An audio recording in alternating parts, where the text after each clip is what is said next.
Is what listening guys about the cell danger term, isn't that kind of the basis for epigenetics?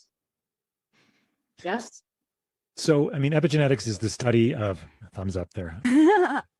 Epigenetics is a science that focuses on the expression of our genes, and the expression of our genes changes depending on environmental stimuli. So the things that, Karen was mentioning, of course, in our environment are causing the expression of our genes to change depending on the situation. That could be physical. It could be a physical stress. It can be an emotional stress. It can be heat stress. It could be cold stress. It could be any kind of stress. And that doesn't mean, all stresses aren't bad, of course, right? There's eustress, which is like exercise, for example, or going into a sauna.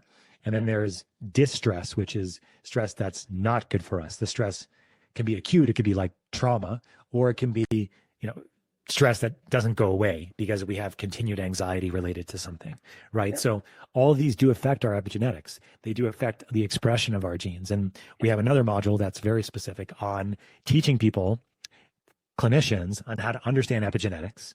And we have a very prominent researcher that helped rewrite that part of the course. Her name is Lucia Aronica, and she's a researcher at Stanford. And she does a lot of work on epigenetics in diet specifically, and exercise and aging.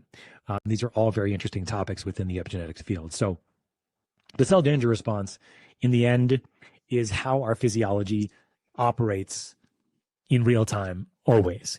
And the inputs are extremely important, and also the other aspects of how the manifestation of the cell danger response happens depending on those inputs is extremely important too. And it does affect epigenetics.